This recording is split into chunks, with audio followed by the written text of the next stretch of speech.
au marché, elle achète l'ail de 500. C'est-à-dire 500 parce que nous sommes dans l'année 2021, parce qu'en tant que numérologue, 2 plus 2 plus 1 donne 5. Donc elle achète l'ail de 500, elle va rentrer avec chez elle. Si de préférence, elle connaît ce qu'on appelle les bons parfums spirituels, elle achète un parfum de son choix. Là, je peux lui conseiller par exemple le parfum Saint-Michel. Elle rentre chez elle, elle va prendre à l'aide d'un mortier, écraser cette taille-là bien sans enlever la peau. Elle va donc mélanger avec ce parfum ou elle va passer son temps donc, avant de se coucher la nuit ou très tôt le matin à laver sa main jusqu'au poignet. Elle lave sa main en faisant ses vœux. Et en spiritualité, on ne demande rien et on ne parle pas au futur. On dit je veux que, je souhaite que. À partir de maintenant, au nom du créateur de l'univers, c'est-à-dire qu'elle parle au présent et non au futur, parce que le futur, elle ne maîtrise pas.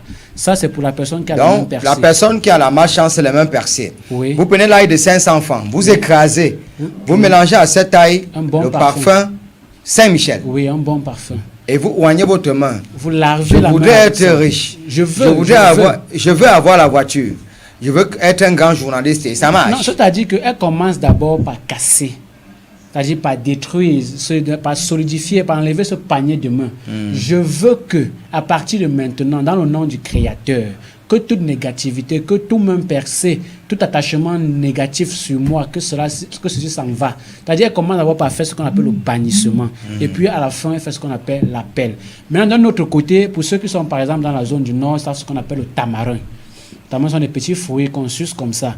Elle peut acheter également un tamarin de 100 francs ou de 200. Elle va mélanger avec 1 litre d'eau. Elle va triturer dans l'eau et elle va prendre ça, elle va laver les mains avec. Elle fait cette action durant 3 jours successifs et ça passe. Maintenant, pour la personne qui a dit comment savoir qu'on est sorcier, tout le monde est sorcier. Ça, il faut le savoir parce que tout le monde est sorcier, c'est-à-dire tout le monde est mystique.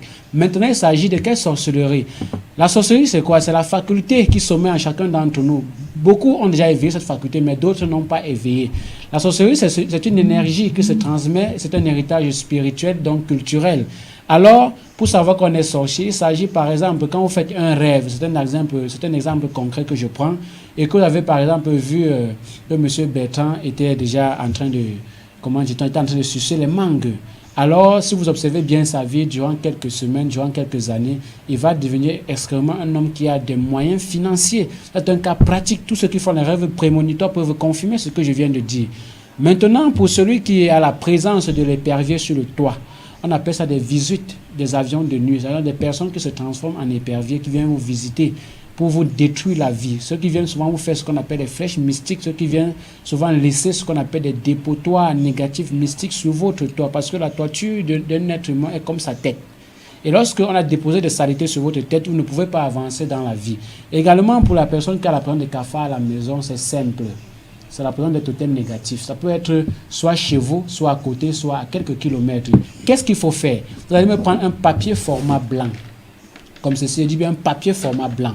Vous allez me chercher le miel pur, le miel, on appelle ça chez nous le miel des sages. Le miel qui n'a pas encore été travaillé. Au nord, il y a du bon miel et un peu partout à l'ouest, vous cherchez le bon miel pur.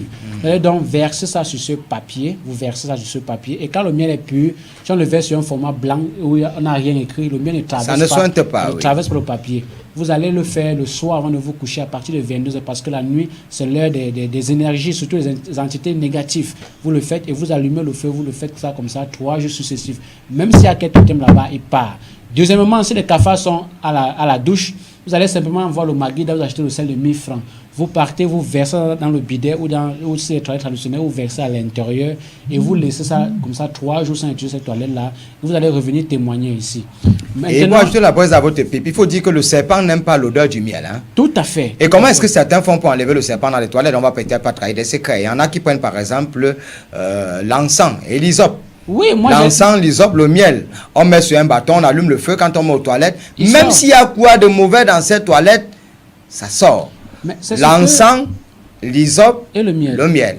L'encens, l'hysope, le miel et peut-être ce qu'on appelle l'écorce Saint-Michel. Vous mettez sur un bâton, c'est de l'exorcisme. Hein? Oui, oui. Vous faites votre prière, son 23, 27. Vous brûlez ça, vous mettez dans les toilettes. S'il y a n'importe quoi qui se trouve dans cette toilette, moi-même, j'ai déjà fait ça. J'ai déjà retiré. C'est-à-dire qu'à un moment donné, vous savez, lorsque vous avez cette présence-là à la maison, je vais vous montrer quelque chose de très simple. Beaucoup de personnes connaissent ce qu'on appelle les socs. Ces éperviers-là, ces oiseaux qui viennent sur vos toits-là. Prenez-moi les socs seulement. Les socs, on ne le pile pas. Parce que quand on le pile, on diminue sa force mystique. On ne pile pas l'essoc, on cherche un grattoir. On le gratte dessus. Vous grattez cet essoc-là, vous allez simplement chercher une eau qui n'est pas une eau chaude, mais qui est une eau humide. Vous allez donc mélanger ça à l'intérieur, vous allez laver le sol avec, même si avec quelle entité négative, pas. C'est-à-dire que je vous donne 24 heures, à moins de 12 heures, il est parti. Ça, c'est le conseil pratique que je donne à ces personnes-là. Oui. On va aussi lire ce message. Le temps pour vous de prendre une bouffée d'oxygène. Hein. Merci beaucoup. Les hommes qui font les couches de nuit